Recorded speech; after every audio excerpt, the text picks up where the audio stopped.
Chers amis du renouveau charismatique du monde entier, bienvenue à cette rencontre de 45 minutes où nous allons ensemble être à l'écoute du thème promotion humaine et service des pauvres.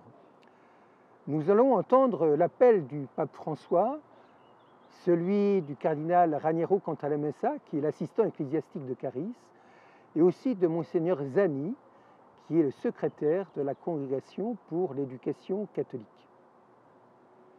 Nous allons entendre aussi des témoignages de frères et sœurs du renouveau du monde entier, du Paraguay, du Brésil, de France, du Congo, du Togo, d'Australie. À travers leurs témoignages, nous allons nous laisser inspirer dans ce que nous pouvons engager chacun de nous nouvellement comme action au service des pauvres et de l'action sociale. En ce début de rencontre, nous prions Dieu de nous inspirer pour qu'il nous donne son esprit pour rendre le monde plus fraternel et pour que nous soyons à l'écoute de Jésus qui nous dit « Ce que vous faites à l'un de ces plus petits qui sont mes frères, c'est à moi que vous le faites ». Alors pendant cette rencontre, je vous propose de nous faire proches aussi de ces frères, de partir à leur rencontre. Qu'est-ce que le pape attend de vous? C'est que ce mouvement partage le baptême dans l'esprit avec tout le monde dans l'Église. C'est la grâce que vous avez reçue. Partagez-la. Ne la gardez pas pour vous. Qu'il serve à l'unité du corps du Christ qu'est l'Église, communauté des croyants en Jésus-Christ. C'est très important parce que l'Esprit Saint est celui qui fait l'unité dans l'Église, mais il est aussi celui qui fait la diversité. La personnalité de l'Esprit Saint est intéressante. Il crée une plus grande diversité avec les charismes, mais ensuite, il réunit ces charismes dans l'harmonie, dans l'unité. Car, comme le disait saint Basile, l'Esprit Saint est l'harmonie. Il donne l'harmonie dans la Trinité et aussi entre nous. Et qu'il serve les pauvres, ceux qui en ont le plus de besoins physiques et spirituels. Cela ne veut pas dire que, comme d'aucuns peuvent le penser, le renouveau est à présent devenu communiste. Non, il s'est fait évangélique. C'est dans l'Évangile.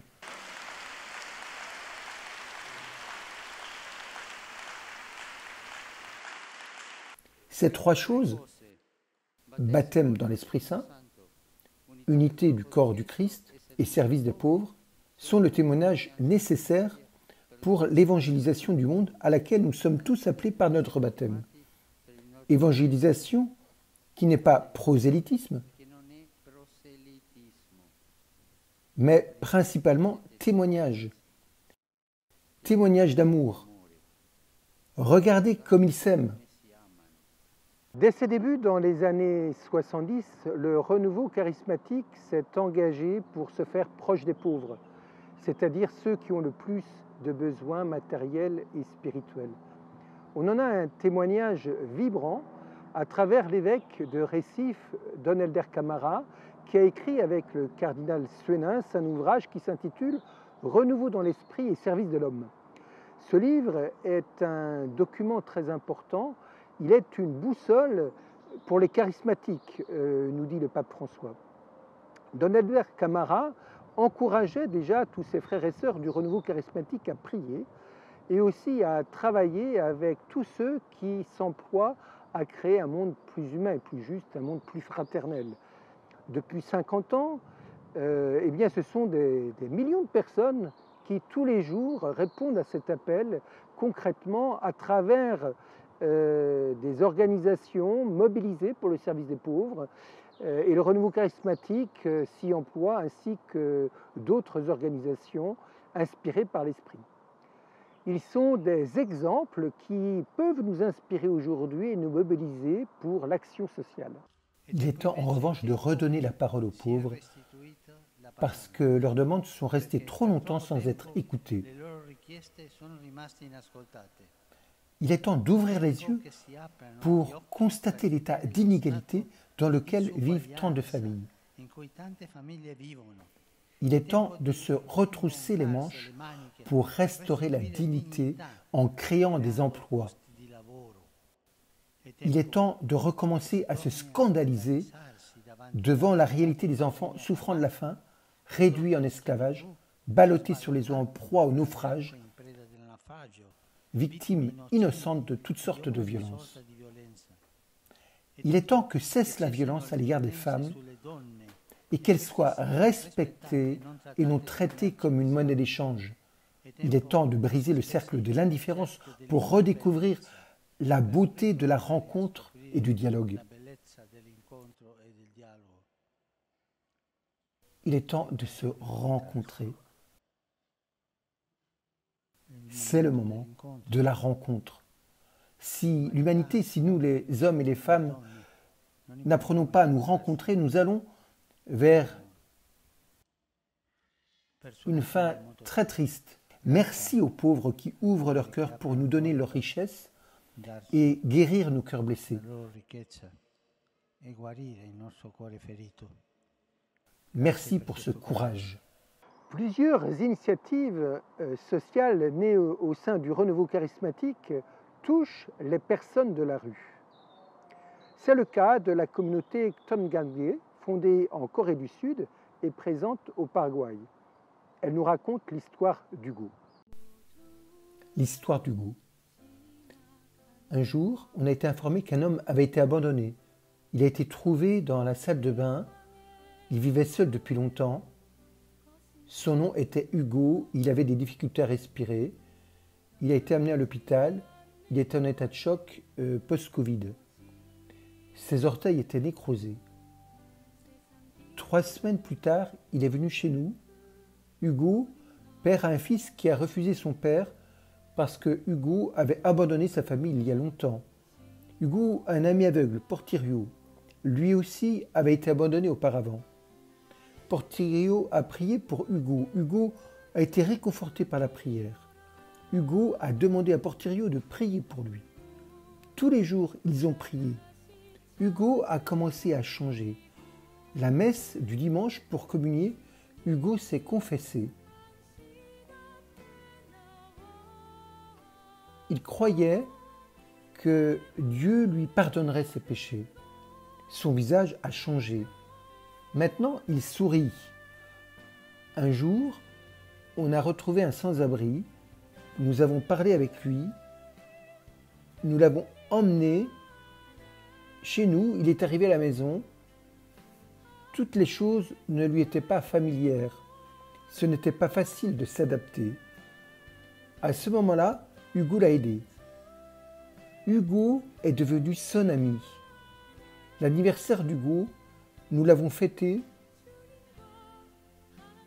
Hugo ne connaissait pas l'amour de Dieu. Il avait été dans le tunnel des ténèbres, mais il sait que Dieu l'aime et que Dieu t'aime. Le père Raniero Cardinal Cantalamessa accompagne le renouveau charismatique depuis longtemps. Il est aujourd'hui l'assistant ecclésiastique de Caris. Selon vous, comment à travers le renouveau charismatique nous pouvons servir les pauvres?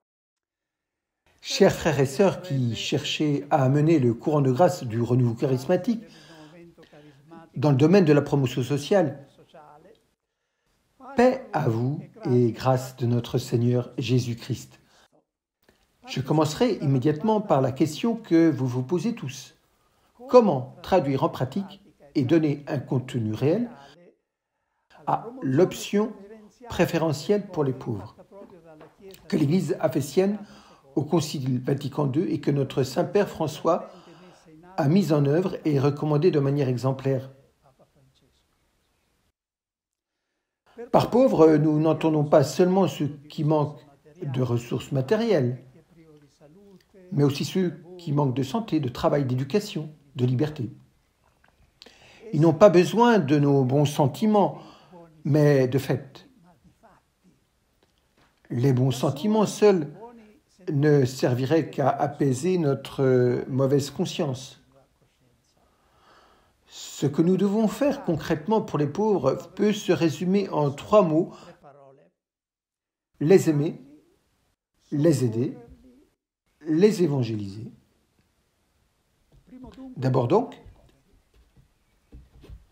aimer les pauvres. Aimer les pauvres, c'est d'abord les respecter et reconnaître leur dignité. En eux précisément, à cause de l'absence d'autres titres et de distinctions accessoires, la dignité radicale de l'être humain brille plus fort. Cette dignité du pauvre doit d'abord être honorée et respectée au sein de l'Église, dans nos assemblées et institutions. Puisse-t-il y avoir un endroit sur terre où ils se sentent vraiment chez eux, accueillis, et pas seulement tolérés. Que ce que l'apôtre déplora à Corinthe ne se produise pas dans nos assemblées, que certains souffrent de la faim et d'autres de la suralimentation. Aimer les pauvres, c'est aussi leur demander pardon. Le pardon de ne pas avoir été capable de leur tendre la main véritablement et joyeusement. Pour les distances que malgré tout nous maintenons entre eux et nous.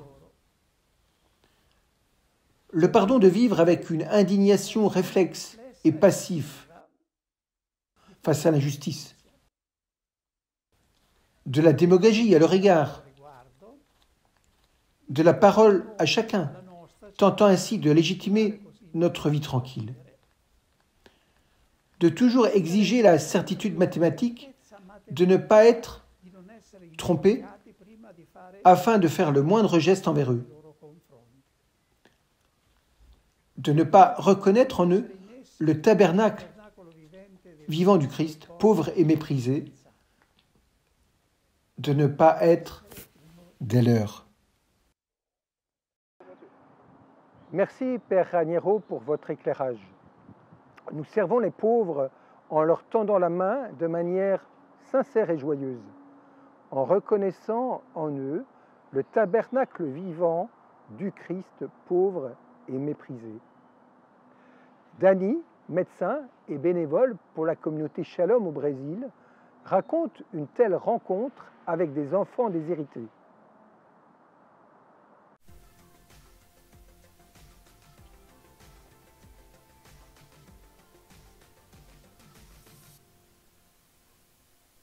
Quand je suis arrivé ici, Dieu a crié à propos de la question des enfants. Ces enfants devant le Saint-Sacrement, avec les yeux fermés en adoration et en pleurant, comment le Saint-Esprit touche le cœur des enfants qui sont si purs.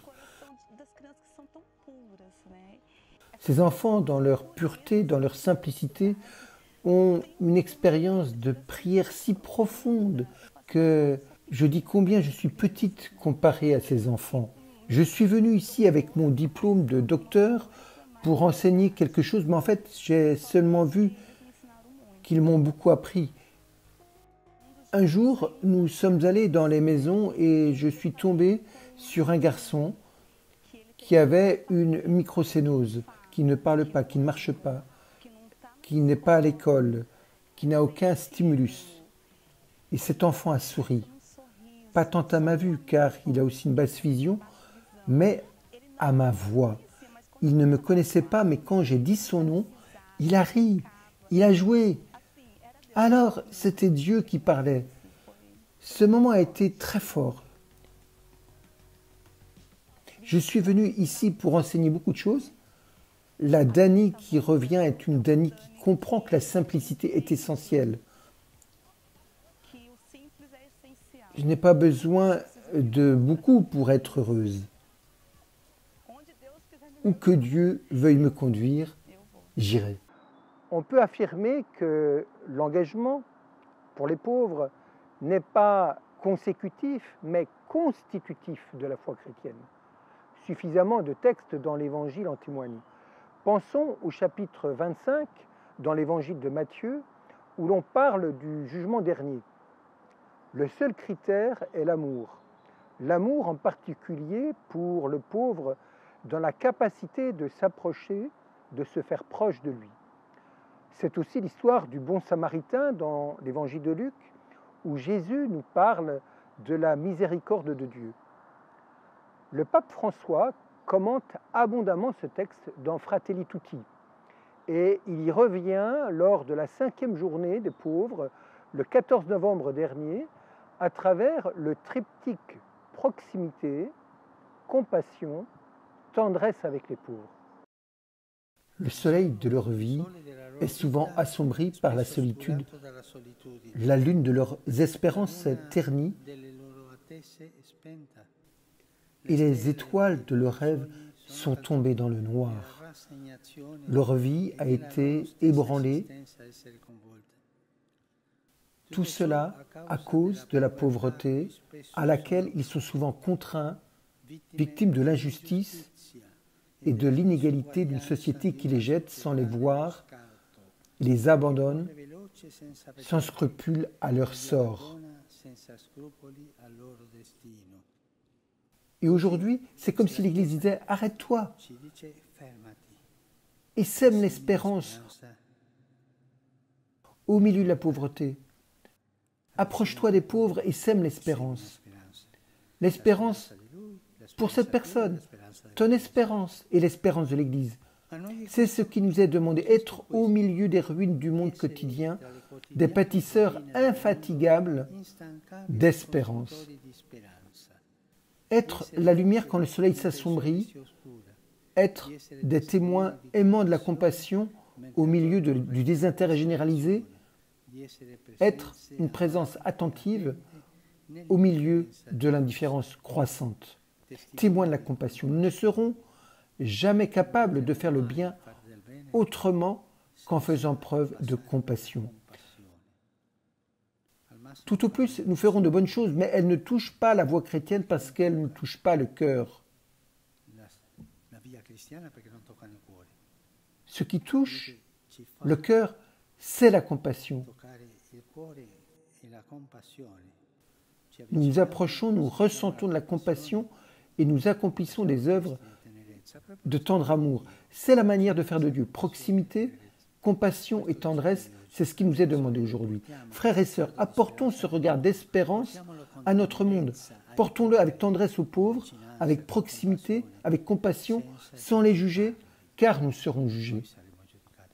Parce que là, parmi eux, auprès des pauvres, se trouve Jésus.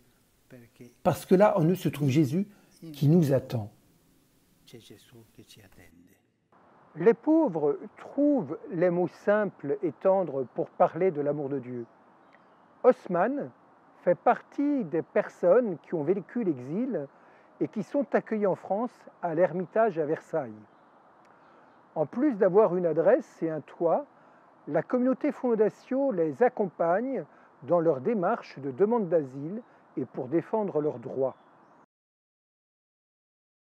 Ma vie de tous les jours, ici à l'Ermitage, est riche d'enseignements. Ça m'a permis vraiment de me retrouver. Bonjour Ousmane. Bonjour Marie. J'étais venu pour me renseigner, prendre des renseignements sur Domazil. En un mot, vous m'avez bien accueilli. Moi, je remercie aujourd'hui le bon Seigneur. Il s'est manifesté ce jour-là à travers vous. Parce que je pouvais venir me repartir, mais vous avez prêté attention à mon histoire. Vous avez prêté attention à ma personne. En m'écoutant, en étant attentive, et vous m'avez tendu ce que moi j'appelle la main de Dieu.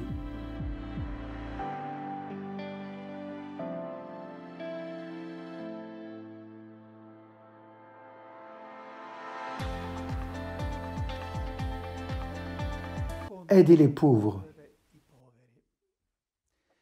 Le devoir d'aimer et de respecter les pauvres est suivi, disais-je, du devoir de les aider. Jésus, lors du jugement, ne dira pas « J'étais nu et vous avez eu pitié de moi », mais « J'étais nu et vous m'avez habillé ». Aujourd'hui, la simple aumône ne suffit plus, même si rien ne nous dispense de faire ce que nous pouvons, chacun à son échelle. L'exemple de nombreuses personnes et organisations qui œuvrent aujourd'hui nous montre que l'on peut faire beaucoup pour aider les pauvres et favoriser leur épanouissement, chacun à sa façon et selon ses possibilités.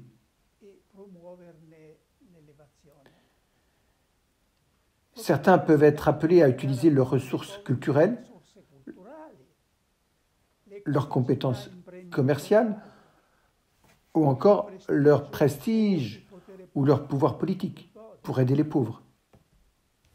Nous avons besoin aujourd'hui d'une nouvelle croisade, d'une mobilisation générale de toute la chrétienté et en fait de tout le monde civilisé pour libérer les tombeaux vivants du Christ que sont les millions et millions de personnes qui meurent de faim, de maladie et de la misère. Ce serait une croisade digne de ce nom, c'est-à-dire digne de la croix du Christ. Réjouissons-nous et rendons grâce à Dieu car, ne serait-ce que dans une petite mesure, cette croisade est déjà engagée par un grand nombre de personnes, d'institutions, de communautés paroissiales et religieuses et d'associations humanitaires. Éliminer ou réduire le fossé injuste et scandaleux qui existe dans le monde entre quelques très riches et la masse infinie des pauvres est la tâche la plus urgente que le dernier millénaire a transmis à celui dans lequel nous sommes entrés. Ce sont des communautés qui se mobilisent et aussi parfois des personnes qui entendent l'appel de l'esprit à se mobiliser pour des causes particulières. L'aide alimentaire, un toit, un service de santé ou encore l'accès à l'éducation.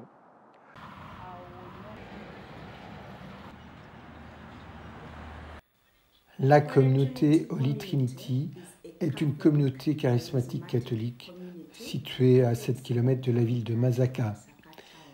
Elle est entourée de familles frappées par la pauvreté.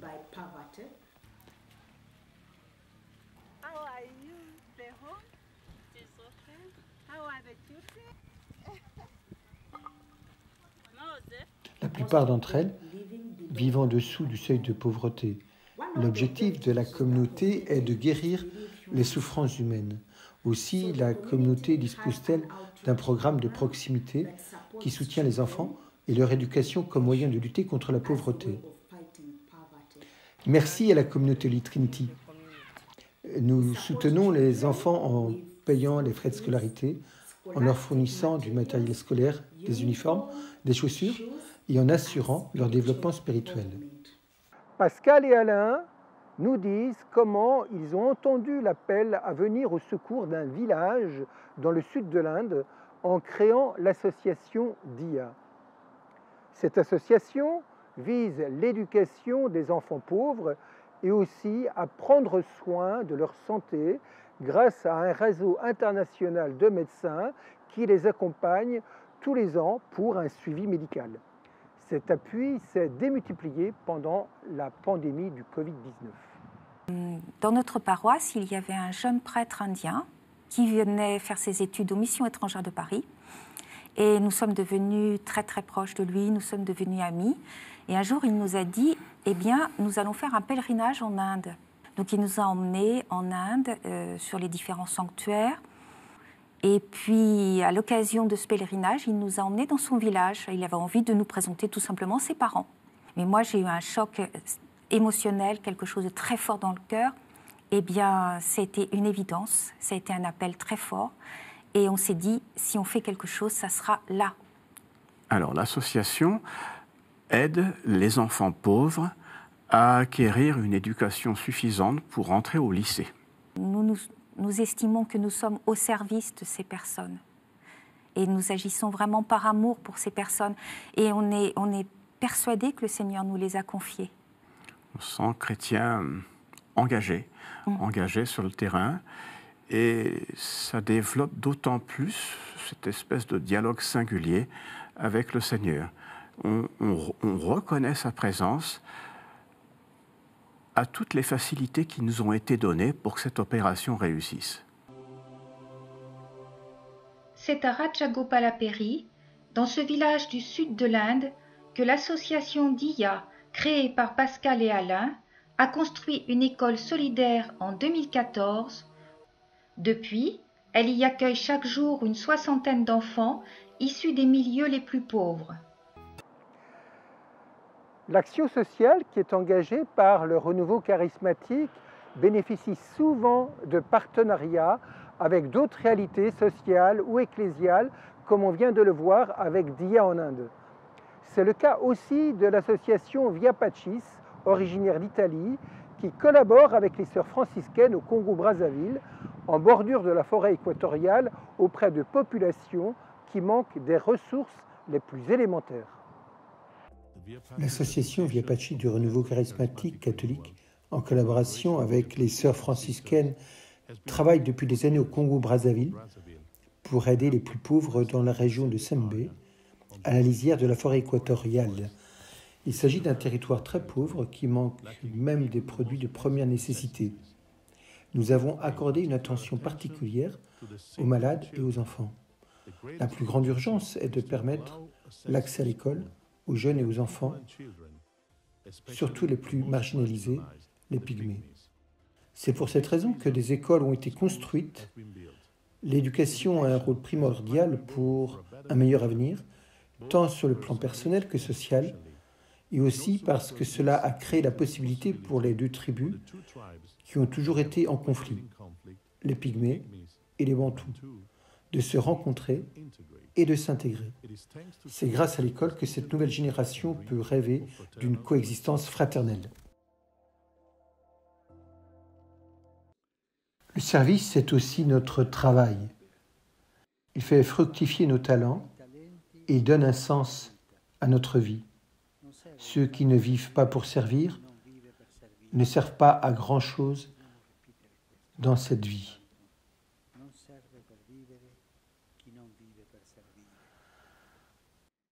Nous devons le répéter et le répéter encore. Ceux qui ne vivent pas pour servir ne servent pas à grand-chose dans cette vie. Mais de quel type de service parlons-nous? Dans l'Évangile, les bons serviteurs sont ceux qui prennent des risques. Ils ne sont pas circonspects et méfiants, ils ne s'accrochent pas à ce qu'ils possèdent, mais ils en font bon usage. Car si les biens ne sont pas investis, ils sont perdus, et la grandeur de notre vie ne se mesure pas à l'argent que nous économisons, mais aux fruits que nous portons. Combien de personnes passent leur vie à accumuler des biens en se préoccupant uniquement de leur bien-être et non du bien qu'elles peuvent faire. Mais comme elle est vide, une vie qui est centrée sur ses propres besoins et aveugle aux besoins des autres. Le pape François nous invite à organiser l'espérance, à la rendre concrète dans la vie quotidienne et dans nos organisations, nos milieux de vie, pour les transformer en profondeur et rendre présent le royaume de Dieu. C'est la charité qui inspire tout engagement référé à la doctrine sociale de l'Église, la charité qui est le cœur spirituel de l'action sociale et politique dans l'amour préférentiel pour ceux qui en ont le plus besoin, nous dit le pape François dans Fratelli Tutti. Le cardinal Suenas, dans son livre « Une nouvelle Pentecôte » paru en 1974, écrit « Heureux ceux qui osent rêver et qui sont prêts à payer le prix fort pour que leurs rêves prennent corps dans la vie des hommes. » Beaucoup de charismatiques se sont laissés toucher par cette parole. C'est le cas d'Antoine, togolais, membre de Fondation. Il avait 25 ans au début des années 90. Il a commencé avec quelques personnes à creuser un puits à 30 mètres de profondeur, puis à cultiver la terre.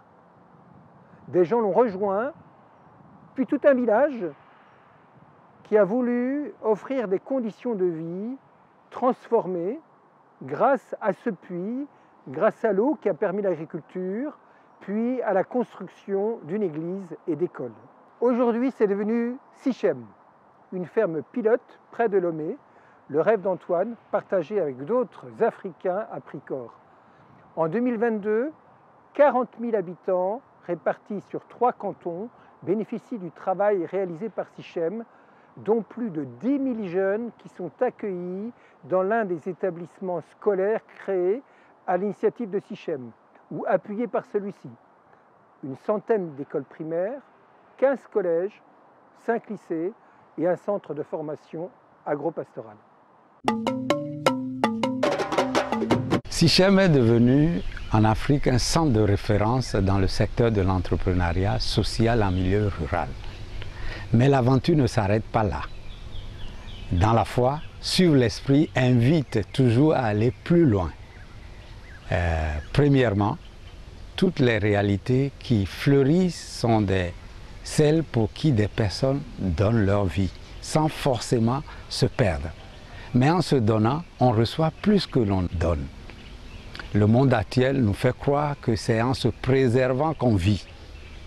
Jour après jour, on découvre que ce n'est pas ça. Si le grain de blé tombé en terre ne meurt, il reste seul. S'il meurt, il porte beaucoup de fruits. C'est une parole de Jésus. C'est une parole pour aujourd'hui. Deuxièmement, il faut obéir à l'Esprit quand il nous parle, dans la prière personnelle et la parole des frères. Obéir provoque en nous parfois des résistances ou des peurs. Mais quand on discerne dans l'Esprit Saint que cette parole vient de Dieu et qu'on lui répond favorablement, alors cette obéissance est salvatrice et féconde. Quand le don de l'Esprit se manifeste dans quelqu'un, c'est toujours pour le bien commun. Dans la ferme Sichem est cultivée une plante, l'artémésia, connue depuis des siècles pour lutter efficacement contre la malaria. La malaria a tué plus de 600 000 personnes dans le monde en 2020, dont plus de 95% en Afrique et pour plus de 80% des enfants de moins de 5 ans. 500 personnes ont donc été formées à Sichem pour cultiver cette plante. C'est le cas d'Edith qui vient de remuer ciel et terre pour parvenir à son tour à cultiver cette plante. On peut dire que dans le souffle de l'Esprit Saint, il y a un courant de transmission de l'amour en acte. Je suis venu ici à 2017-2018. Juste après la formation, moi-même, je m'analysais à voir, après la formation, donc je ne dois plus retourner à Lomé. Même dans la formation, moi-même, je commençais par faire des pépinières d'artémésia, partout dans le centre. J'ai fait plus de 500 pépinières d'artémésia et j'ai reparti avec 94 pieds d'artémésia. J'ai amené ça là-bas sur des mulots. Et je commençais par arroser avec le bidon de 25 litres que moi-même je transportais. J'ai commencé mon activité comme ça. Produire les pépinières de tomates, boma, laitue, tout ça là. Et c'est cet argent que je me nourrissais. À ma grande surprise, au début de l'année 2020, j'ai lancé une production plus de 3000 pieds d'artémésia, plus de 2 tonnes d'artémésia. Et juste après la fin du 2020, j'ai eu mon propre terrain. Maintenant, je me suis installé, j'ai fait le forage.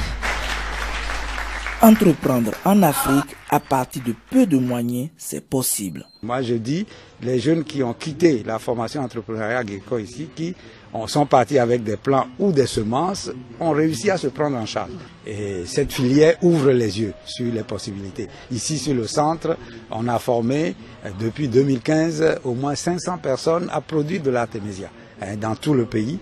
Et aujourd'hui, c'est heureux de savoir qu'on est en train de gagner la bataille de la production. Notre ambition, c'est de mettre l'Afrique debout, de faire en sorte que, ici en Afrique, on soit capable et conscient de donner autant qu'on reçoit, de faire ce va-et-vient-là, et que la misère qu'on côtoie dans notre pays, dans notre continent, puisse disparaître. Cette vision et ces objectifs-là ne sont pas atteints, mais ce n'est que partie remise, et on doit continuer à travailler, et les générations futures pour cela. On a un pays où il y a tout. Il manque des hommes et des femmes pour faire de notre pays un paradis sur terre. C'est possible. Avec l'appui des gouvernants, avec des politiques, on peut faire de notre pays un paradis sur terre où tout le monde est heureux. À travers ces différents témoignages du renouveau charismatique engagé dans l'action sociale et le service des pauvres, on voit que l'éducation est centrale. Le pape François vient d'engager l'Église avec tous les hommes et les femmes de bonne volonté qui le souhaitent dans un nouveau pacte éducatif mondial. Pour Monseigneur Zani, le secrétaire de la Congrégation pour l'éducation catholique, l'éducation est un instrument à travers lequel l'Église est en sortie, en dialogue avec le monde. Comment développer une pédagogie de l'esprit et nourrir l'espérance pour les nouvelles générations, particulièrement pour les enfants et les jeunes qui sont dans les plus grandes difficultés? Premièrement, mettre la personne au centre. La personne avec toutes ses caractéristiques, avec sa beauté, avec ses questions, avec ses besoins, avec son intériorité, avec tout ce qui mobilise son engagement. Deuxièmement, éduquer la pensée. La connaissance et la compréhension doivent irriguer tous les domaines de la vie. L'économie, la politique, la science, l'art, la musique, le sport. Il s'agit d'apprendre à ouvrir sa pensée de manière globale à toutes les connaissances, mais les connaissances qui doivent être acquises, non pas pour se réaliser comme individu, mais pour se mettre à la disposition du monde, au service. Troisièmement, avoir du courage, de l'engagement, investir pour aider les gens à se mettre au service du bien commun. Ce sont les trois indications. La personne, la pensée et le courage. Tout cela pour être les protagonistes d'un changement dans le monde. Dans la proposition que le Saint-Père a faite, dans sa première allocution et après dans de nombreux discours, il a tout de suite cité un dicton africain. En Afrique, on dit que pour éduquer un enfant, il faut un village. Et cette idée du village est très importante, car elle place l'éducation dans un processus de sortie, de croissance, de relation avec d'autres personnes. Tout d'abord, nous avons besoin d'un contexte communautaire pour éduquer. Ensuite, nous devons éduquer pour être des bâtisseurs d'une communauté. Le pape dit, le village doit être construit. Il n'y a pas toujours un village.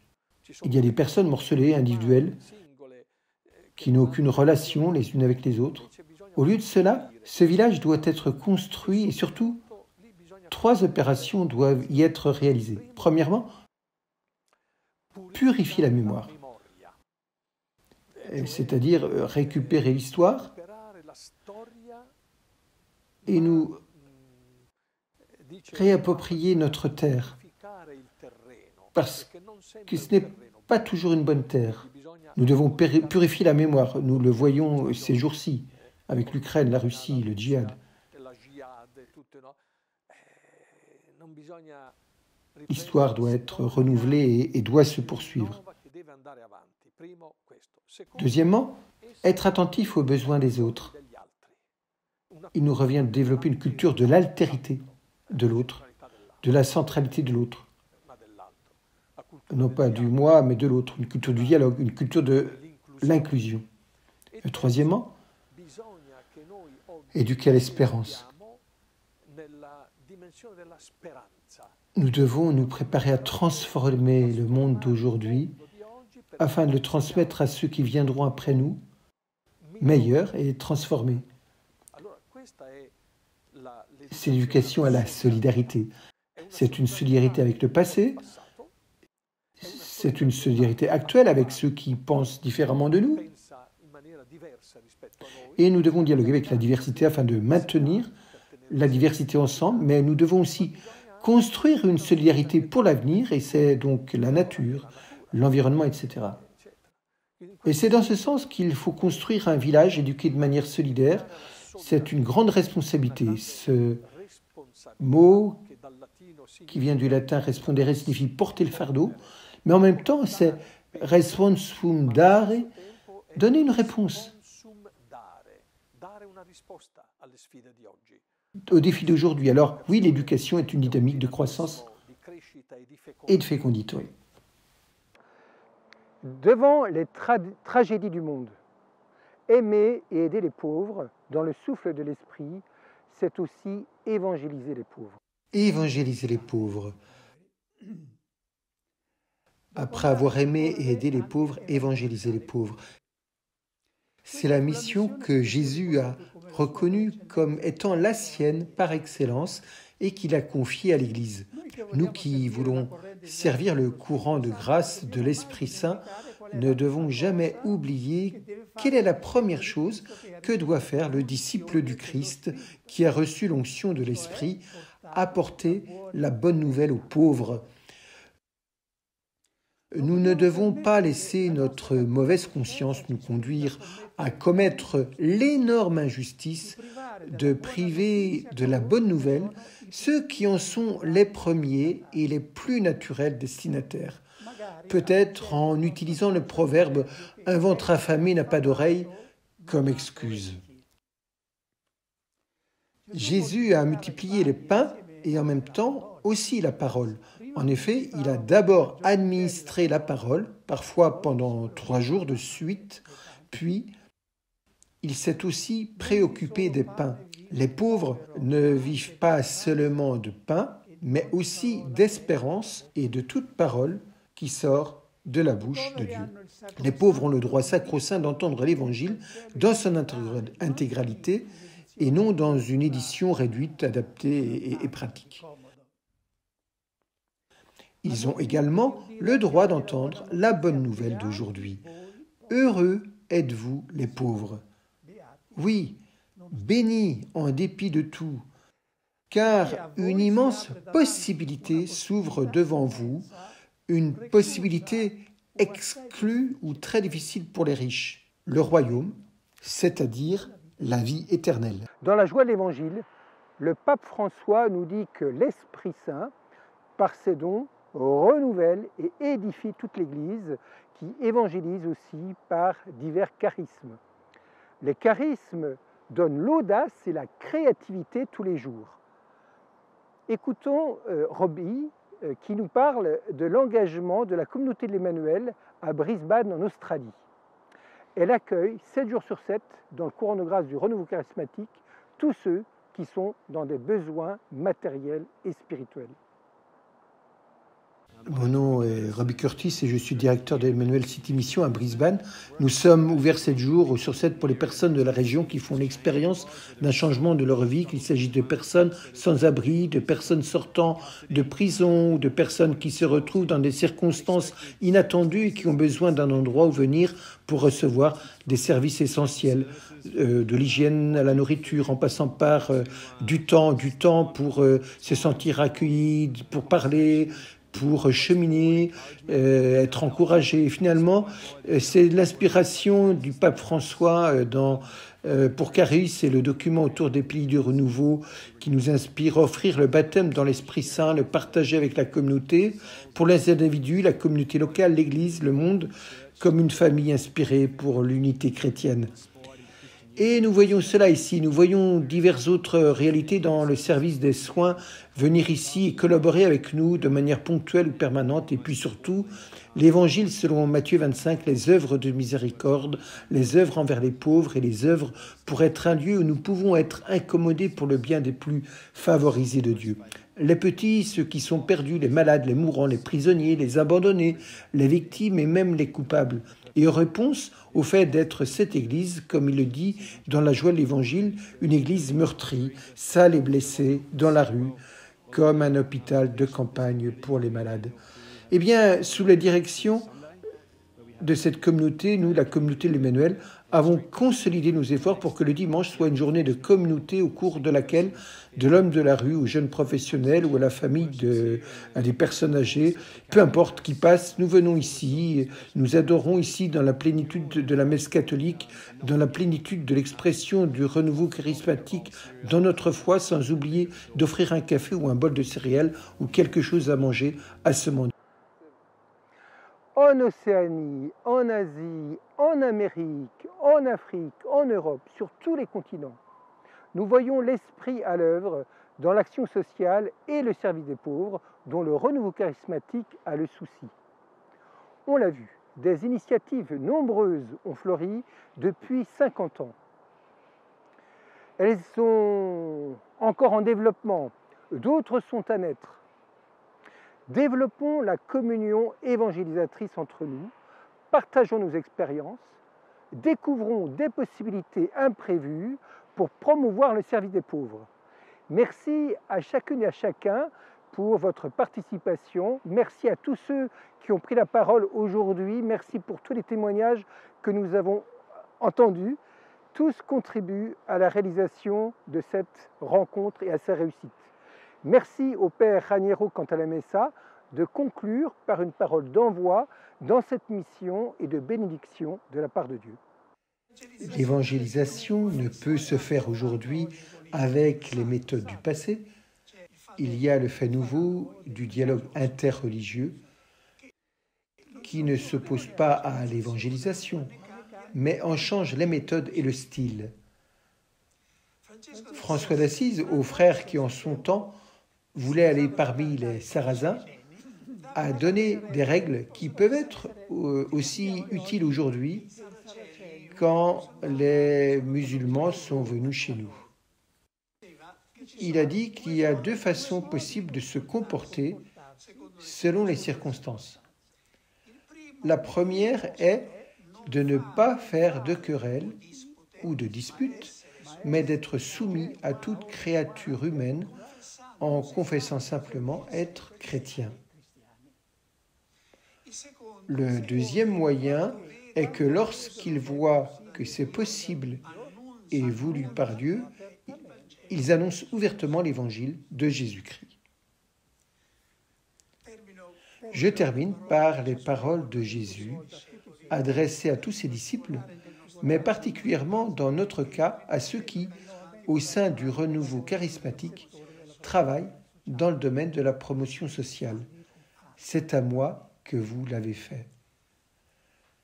Que Dieu vous bénisse pour ce que vous faites.